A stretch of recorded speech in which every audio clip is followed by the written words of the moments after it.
Hello, everybody, and welcome to Non Sequitur News for June 25th, 2025. It's Season 4, Episode 176.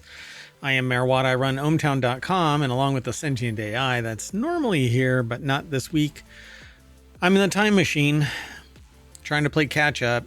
Mayoral duties have kept me from streaming on time, but I promised that I would keep doing this every day, and when I can't do it every day, I get in the time machine and make sure that I do it every day. Can I say every day a couple more times? Probably. This is ohmTown.com. Go over there, sign up, sign in. It's all news. Everything that you see on any of the pages is a news blurb that's sourced from one of the many sources that aggregates into ohmTown.com. There's never an entire article.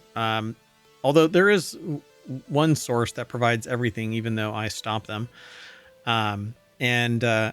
User submitted stuff is always within it. So if somebody wants to make a comment about like Xbox and Meta officially release limited edition black and green Meta Quest 3S bundle, they want to make a comment about that, they have to go into the article and leave a comment there, because all of the news is on the front pages of each one of the 50 channels. 7 of which are turned into podcasts and live streams, 6 on the weekend and 1 daily. Non Sequitur News is the daily. Be sure to like and subscribe, please. We're trying to grow the channel. I would love to do this more often, longer than an hour or two a day, and on the weekends. And mayoral duties are starting to keep me from doing the weekend shows too. So I would love to be able to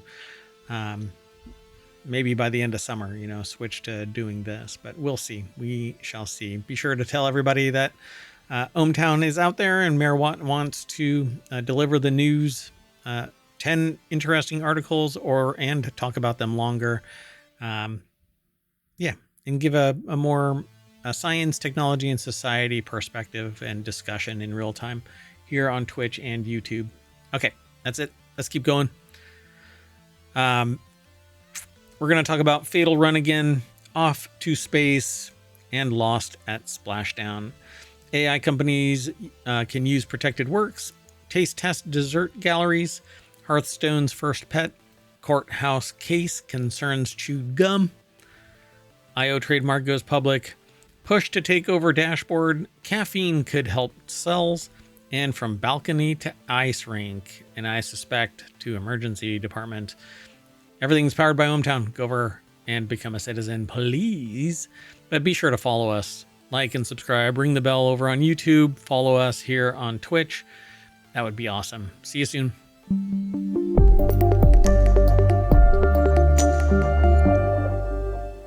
All right, everybody, let's get going. Vehicular combat has never been more back, and Atari is revitalizing Fatal Run with a new entry in the franchise. 35 years since a new entry in the Fatal Run franchise has been released. Wait, let me correct that. It's been 35 years since Europe has seen a new entry in the Fatal Run franchise. Folks in the US never got a chance to partake in this particular brand of blocky vehicular combat, but now Fatal Run 2089 is coming down the pipeline and hitting the US with UE5, Unreal Engine 5 powered car combat. Revamped entry in the franchise is looking lean and mean. The author says that they're hoping it scratches the arcade racer itch that they've had for years. The article is over at vice.com. Let me zoom in a little bit. Sean Sachaki put the article together. I love a good race game. I can't really get into them for long term. I actually just bought V-Rider SBK, which is a VR only motorcycle racing game. I used to ride, don't anymore. Love the thrill of it. But anyway, I don't get out of the studio much. I'll just say that, other than to campaign for my mayoral duties. Anyway, now Fatal Run 2089 is coming down the pipeline and hitting the US with Unreal Engine 5 powered car combat. It's looking a bit like Blur mixed with a touch of Twisted Metal. There was a game called Grip, I think it's called. Hold on, let me make sure, because I think I had it in my I purchased it a long time. Yeah, Grip Combat Racing. It was pretty cool. I liked it, but it never really captured an audience. So it's more than enough to get their heart pumping, they say, and their blood boiling. And they wonder if we're still going to be glorified delivery boy in this one. Again, Sean Sachaki over at Vice.com put the article together. The first time they experienced Fatal Run was ironically just a few months ago as one of the titles included in their review unit of the Atari 7800 Plus, and they were pleasantly surprised by how much fun Fatal Run was. Working with Monster Studio, or MNSTR Studio, Fatal Run 2089 looks wickedly fast and incredibly fun. Pure arcade racers like this and Burnout have fallen to the wayside in favor of photorealistic racing simulators, and we've never been so back. Yeah, I don't know. I love the idea of, I don't want a racing game on my iPad or iPhone or Android phone or whatever. I want immersive racing. I want VR racing with Unreal Engine. That would be tremendous. So I'm going to play the trailer. So even though they just got a rough 2025 window release, they're already clearing some time out of their schedule to plow into this one. They say they've been craving something like this since road rash sized hole in their heart. Oh yeah. It still has like the, not anime, but comic style graphics, but it's powered by Unreal Engine. You're driving down what looks like a post-apocalyptic road, and it has obstacles and whatnot, but it's Unreal Engine particle effects and quality. So I wonder how 4X this can be, you know, if you're micromanaging things like equipment on the vehicle. It just says fall of 2025, so I'm here for it. We'll see what happens. I hope that it comes out and everybody really adopts it. I am continuing to look for my forever game, and who knows when that will actually show up. It looks like Light No Fire is going to be it, but we shall see. I would love to get into the beta of that. All right, let's keep going. The next article is over in RealityHacker. A European startup spacecraft made it into orbit, but now it's lost at sea. The exploration company lost contact with its Mission Ocean Impossible vehicle a few minutes before touchdown in the ocean. I guess that's it right there. The exploration company lost contact with its Mission Possible vehicle a few minutes before touchdown in the ocean. Eric Berger from Ars Technica put the article together, but it's published over at Wired.com. In an update Tuesday morning on LinkedIn, the company characterized the test flight as a partial success and a partial failure. That's kind of what partial success really is. The capsule was launched successfully, powered the payloads nominally in orbit, stabilized itself after separation from the launcher, re-entered and re-established communication after blackout. The company said in a statement, "We're still investigating the root causes of what and we'll share more information soon. We apologize to all our clients who entrusted us with their payloads." I hope that wait, did it not launch its payloads though? Anyway, following this, according to the company's timeline for Mission Possible, the capsule's parachutes were due to deploy at a velocity between Mach 0.8 and 0.6. The parachutes were selected for their proven flight heritage, the company said, and were procured from US-based Airborne Systems, which provides parachutes used by SpaceX's Dragon, Boeing Starliner, and other spacecraft. Given when the spacecraft was lost, it seems most likely that there was a problem with the deployment of the drogue or main parachutes. They need to get that vehicle back so that they can do some forensic investigation.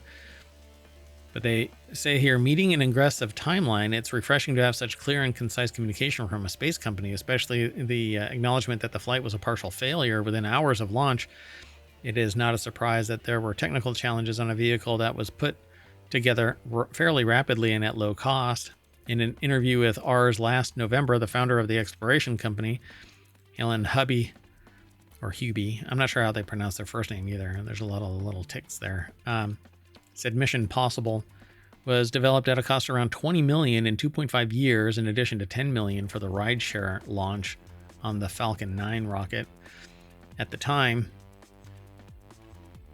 Oh, in addition to the 10 million. Wow. So half was for just the rideshare launch on a Falcon 9. Jeez. At the time, it seems exploitive, but at the time, she said Mission Possible was on track to launch this summer, and the company met that timeline. So, to date, the company has raised more than 230 million and plans to launch or use much of that for development of Nix, which could fly as early as 2028 and focus on cargo delivery missions in low Earth orbit. By demonstrating this capability, Hubie, I think is their last name, said her company would like to secure funding from the ESA to develop a crew-rated version of the spacecraft. Well, let's just get it to land properly and not disappear. The next article is over in the Mobile channel. AI companies can use copyrighted work without permission, according to a judge. Generative AI feeds on mountains of books, articles, video scripts, magazines, remixes them all into something that feels new. It can't get better unless it's given constant stream of new stuff, or at least it will start to stagnate. This new stuff isn't pulled from thin air. AI companies often use copyrighted materials like novels to feed their models the creative works they need to stay fresh. But what happens when those books are written by authors who are still alive and hoping to make money off of their work, yet an AI company is feeding that work into their AI?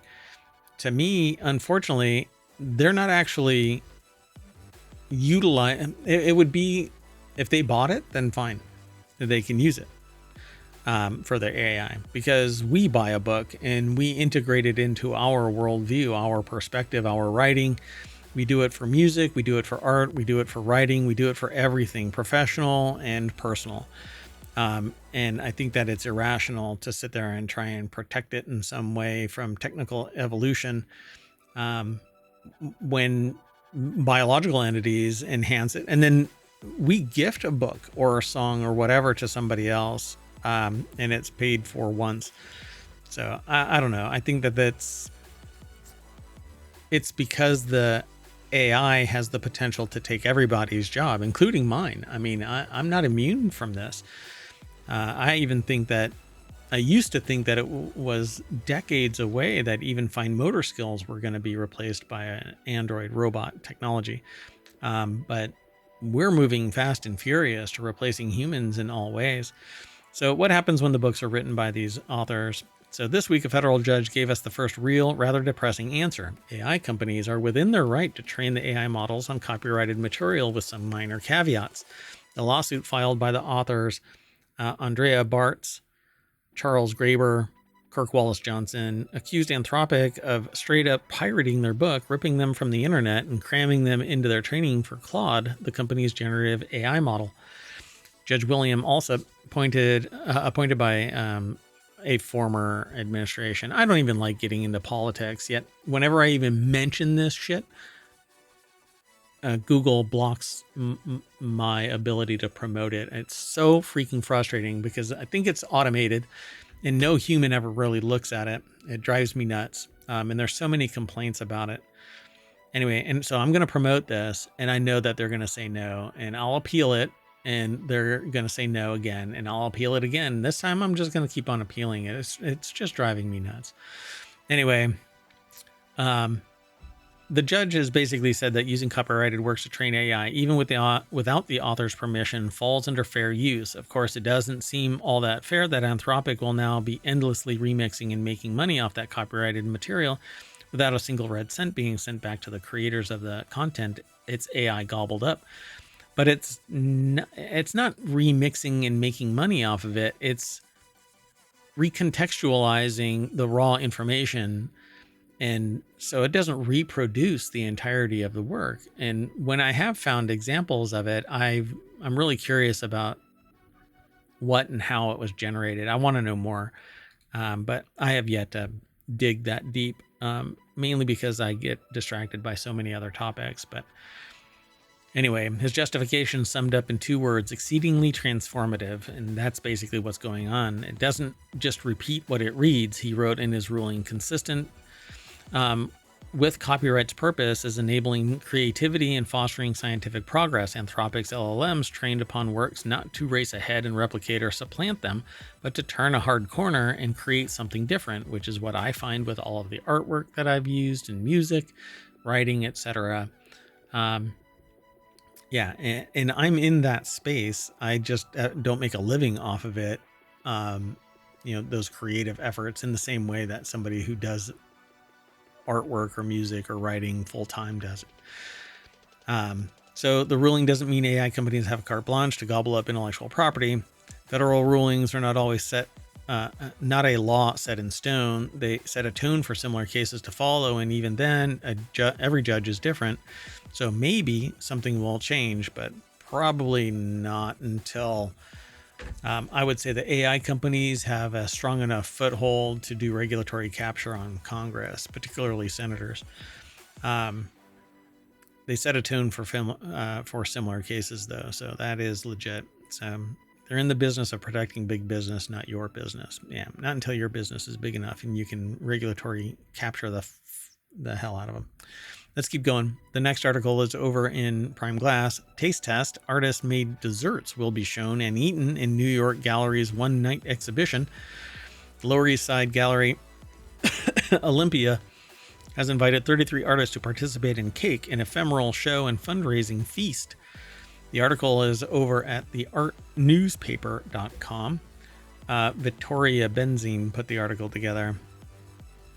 This is a cake by Madeline Bach, but it looks like it can be eaten, right? So it is artistry in and of itself that can be eaten. In an Instagram post, the gallery stated, "In a time when access, abundance, and care are increasingly stratified, Cake embraces the idea that some beautiful things are meant to disappear."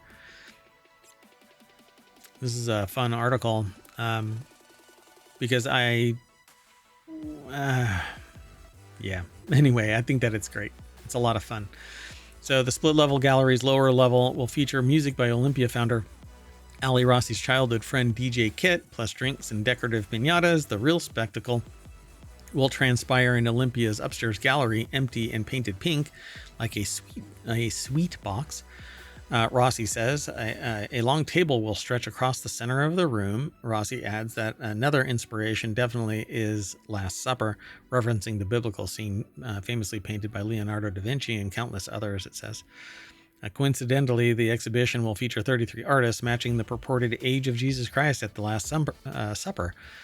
A confluence of omens led Rossi to conceive of Cake. Back in March, the participating artist Heather Benjamin brought cupcakes with toy cockroaches atop them for the closing of her solo show. Rossi had been yearning to work with the renowned cake artist Madeline Bach, who is perhaps better known as the Frosted Hag, too. I guess this is the Frosted Hag? I don't know. Oh, this is the Olympia Gallery founder and director, Ali Rossi. Seems like fun. There's more over at this article. Again, the art newspaper, and this was written by Victoria Benzine. The next article is over in WarCrafters. Hearthstone's first in-game pet is only available via a gacha mechanic that will cost most players a whopping $158. The article is over at PC Gamer. Andy Chalk put the article together. The King Crush pet is only available through an in-game gacha machine, and the odds of pulling it without spending a pile of money are definitely not in your favor. Pardon the cough. I think I caught it. Anyway, one of the favorite and most used memes in an image is an image of William Hurt taken from the film A History of Violence, expressing disbelief that a simple, straightforward task could be utterly botched by someone who is presumably a professional in the field. It comes to mind when in the moment, they say, because Blizzard unleashed the first interactive pet for Hearthstone yesterday, and hoo boy, it's not going well. The article, again, is by Andy Chalk over at PCGamer.com. King Crush is one of 10 possible prizes that can be pulled from the Dark Moon Fair Treasures stall, a sort of online claw machine where everyone's a winner, as Blizzard put it. Unfortunately, anyone who's been duped into or by the ring toss game at the carnival can probably see where this is going. Your first pull at the treasure stall is a free charge. Just press the button and receive one random item from the prize pull. After that, the cost increases with each additional pull. Every time you pull, you'll receive another treasure from the remaining items on display. That's right, no dupes, no duds. Each pull guarantees a reward, and every reward is always a brand new cosmetic, aside from the golden card pack. The rarer a reward, the less likely you will get it until closer to the end. But every item, including the pet and diamond legendary, is always a potential prize. And if you want the full set, you can get all 10 items in exactly 10 pulls, only if everything aligns. So the signature card, Questing Assistant ×2, has a 30% chance, but the cosmetic pet, King Crush, has a 0.1% chance. I don't know why they have 4 zeros when it doesn't trail out that way, but maybe that's somebody else's rounding. Anyway, so you have a 0.1% chance of getting the cosmetic pet King Crush. Let's see here. The odds can vary depending on the weight of the items you've already claimed, but again, never by much. Maybe you get a 0.5% chance of getting King Crush after 4 pulls, or maybe 0.2. By the 9th pull, your odds of getting King Crush will typically be around 6% on the 9th pull, although it can still be considerably lower. On the 10th pull, the King Crush odds go to 100% by default because everything else is already taken away, and by then, you've spent $158, according to this article. Ridiculous. So then they say the real kick in the bits, though, is the escalating cost for the pulls. The first one is free, and if you take 10 pulls, you end up having to spend 15,800 runestones, or about $158. Guess it depends on what you're interested in. Go and check it out. The next article is over in The Word and Law. Chewed gum under courthouse table becomes federal case because of course it does. They said when they first skimmed the order from Judge T. Kent Wetherell II, they thought that it said things would have been considerably worse for plaintiff had she not admitted it, because the courtroom security video clearly shows her placing the gun under the table. How could a judge respond to someone sneaking a firearm into the courtroom by threatening to make them write "I will not do it again" 100 times like Bart Simpson? But then they saw that it was the Northern District of Florida and thought, that tracks. So Joe Patrice over at Above the Law put the article together. It turns out that the event behind this order wasn't a Second Amendment test, but a party sticking their gum underneath the table and leaving it for the next unsuspecting litigant. Less bazooka and more bazooka Joe, so to speak. And now the incident can live on for posterity to be dug up to flesh out a footnote in a future law student review. Justice is Hungry, a post-semantic analysis of the edible hermeneutics of food narratives in America's courtrooms. Yeesh, buddy, that is a lot. So look at this disgusting and contemptuous, but also something that could have been handled, forgive me, under the table. Send a letter to whoever sat there earlier and maybe assess some small fine. Not everything needs to be enshrined on Pacer. Some issues can die in silent shame like the BlackBerry.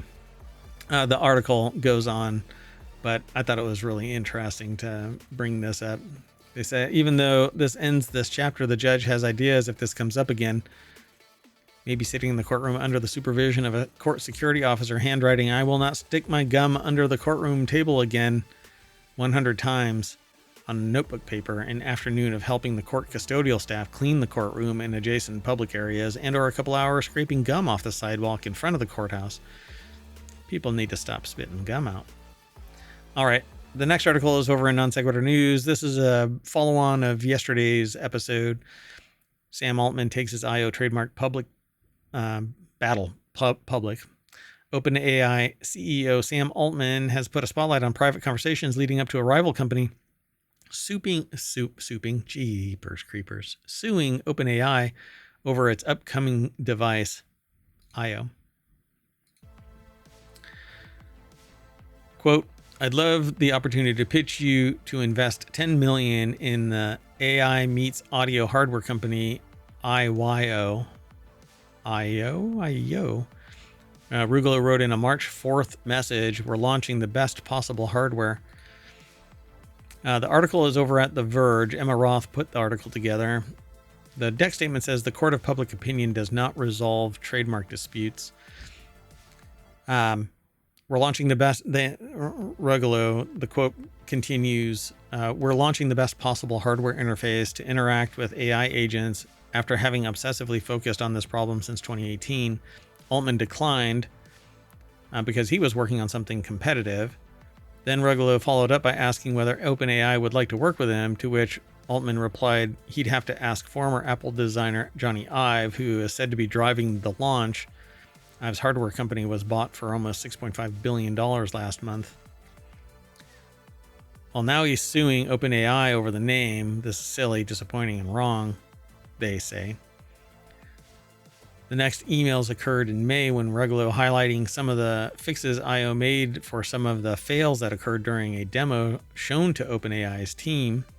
On May 23rd, days after OpenAI announced its purchase of IO, a name similar to Ruggalo's startup, Ruggalo sent Altman, "I'm getting blown up on the names situation. I wanted to level with you here. I'm feeling a little vulnerable and exposed, David and Goliath style. I just wanted to hear from you directly. Are you serious and optimistic about potentially bringing us in?" And then they say their device, IO's, is very orthogonal to ours and doesn't really work yet. Whatever orthogonal means. So in the lawsuit, IO alleges OpenAI knew about the startup and its technology before launching IO, citing meetings with Altman's investment firm and Ive's Love From design company in 2022. IO also claims it shared information about its upcoming device when trying to recruit former Apple designer Evans Hankey, who went on to co-found IO. Wow. Yeah. So Sam Altman saying it's disappointing and wrong and silly. Wow, the person was hooked into the entire creative process, literally and figuratively, in the sense that it's an object that taps into AI. Wow. The OpenAI currently can't show off the IO branding. The company has said that the deal with Ive is still happening. OpenAI has asked the court to dismiss the case, calling IO's arguments unfounded and premature. It may be premature. The next article is over in FourWheelTech. Apple's push to take over the dashboard resisted by car makers. I'm not quite sure why. They should just make a USB-C port where everything can just plug in right there. And then there's an app that controls the car. Apple's facing resistance from the automotive industry over its CarPlay Ultra software system, which the tech group launched in an attempt to take over a vehicle's dashboard for the first time. Mercedes-Benz and Audi, as well as Volvo cars, Polestar and Renault, said that they had no plans to bring the upgraded software to their vehicles, despite earlier indications from Apple that they would. While few have followed General Motors, which announced in 2023 it would stop installing CarPlay or Android Auto on some of its EV models in North America.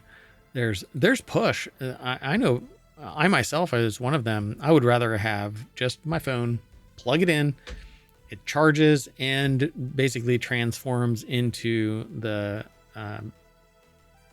entire gadget that takes telemetry from the car's computer. Kana Inagaki and Michael Acton wrote this article for Financial Times, but it's published over at Ars Technica. But essentially, Apple CarPlay takes over the dashboard and displays everything and has the ability to use voice control. And like I said, I would rather theme my car to my desire instead of having the devices that are embedded in it. It makes it cheaper to produce the vehicle too and less prone to failure because it's just software that's taking the telemetry from the car's computer. The car makers developing their own platforms are now facing a dilemma as the tech group looks to entrench its vast iPhone user base with CarPlay's long-anticipated upgrade offered for free. The Western car makers are trying to figure out how to find growth in a world which is at or near its peak in terms of car sales, which is complete bullshit. At the peak in terms of people can't afford to buy a new car nowadays because the interest rate is too high and the base price is too damn high. That's ridiculous. The new Apple system allows drivers to switch the radio station and change the car's cabin temperature on a car's touchscreen without leaving Apple CarPlay. Emily Clark Schubert, Apple's director of car experience, said at its recent annual developer event that the new system allowed for a unified and consistent experience across all the driver screens. And I agree. I would rather just have my iPhone or iPad plugged in and it becomes my interface, and it keeps me from dicking around on my iPhone or iPad because all my information is right there. all I have to do is touch screen it instead of having to, pick it up and stuff like that. The problem comes in the guise of technological innovation. Another iPad will be born, another iPhone will be born, and it won't fit in the interface without it being less aesthetically pleasing. So you either make the touchscreens always transform using Apple Ultra, CarPlay Ultra, or you do it what they're doing now, which is building their own entrenched in their manufacturing process kind of piece of equipment, which I think just sucks. Anyway, let's keep going. The next article is over on the Wanted channel. Good news, caffeine might help your cells live longer. As if we needed another reason to drink coffee or tea, I've got my vanilla latte sitting right here, iced vanilla latte, because it's so damn hot. So Margarita Bassi over at Gizmodo.com put this article together, and it says researchers in London studying fission yeast, a single-celled organism similar to human cells, have revealed that caffeine impacts aging via an ancient cellular energy system. Their study, published yesterday in the journal Microbial Cell, bolsters previous research suggesting that caffeine reduces the risk of age-related diseases and carries important implications for future longevity research. Plus, it gives you a good comeback next time your partner tells you you're drinking too much coffee. The team had previously discovered that caffeine promotes lengthier cell lives by influencing TOR, or target of rapamycin, a biological switch that instructs cells when to grow given the availability of food and energy. More broadly, the growth regulator manages the energy and stress responses of living things. In the new study, however, the team found that caffeine actually impacts TOR indirectly by activating a system called AMPK, essentially a sort of cellular fuel gauge, as described by a Queen Mary University of London statement. When your cells are low on energy, AMPK kicks in to help them cope. The Charalampos Rallis, senior author of the study and a researcher at Queen Mary University of London's Research Center of Molecular Cell Biology, said in a statement that our results show that caffeine helps flip that switch. I wonder if it's just correlation and not causation. That said, let's keep moving. The last article for today, the 25th, Non Sequitur News, is over in the Mobile channel. Man running from cops jumped from mall balcony onto ice rink. A suspected shoplifter trying to escape Houston police made a wild and painful decision inside the Galleria Mall, jumping from the second story and crashing onto the ice skating rink below.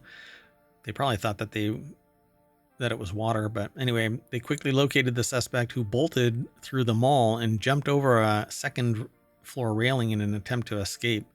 He landed hard on the ice below, and let's just say he didn't get far. He broke his coccyx. Knocked himself out, probably. Anyway, Ashley Fike over at Vice.com put the article together. According to news outlets, police officers were working a security shift inside the Galleria when they were alerted to the theft in progress. So there is video of it, but I don't click most of the Instagram stuff. As soon as he fell, he tried to get up and noticed that his legs were broken. He screamed, "My legs are broken." In the video, officers can be seen stepping onto the ice to reach him. He jumped straight down, tried to land. When he hit the ice, his legs literally went out from under him. They snapped, and the suspect shouted, "Come get me." Bystanders watched in disbelief. "Oh my God, bro just fell from up there. He jumped from the top, landed straight on ice." Yeah. Wild. All right. Well, that's it. We are going to jump back to the front page of ohmTown.com, where you should go and sign up or sign in. That would be great. Be sure to follow us, like, subscribe, ring the bell, tell a friend over on YouTube and on Twitch that ohmTown is here. Oh, and because I was a derp, I didn't do !NSN over on Twitch. So the article links are now at the very end. All right. Well, anyway, we're out of here, and I'm going to try and get the 26th done here in a little bit. So stick around, or at least be sure to follow us. everywhere. Thanks. There's a Discord, there's podcasts, 6 podcasts that are weekly, 1 that is daily. That's Non Sequitur News. That's this show. MayorWatt's been really busy. That's me. So I haven't been able to do the show regularly this week. Just kind of overwhelmed with mayoral duties. But trying to make that change in the next month and, the next 6 weeks. So we'll see you in a little bit. Bye, everybody.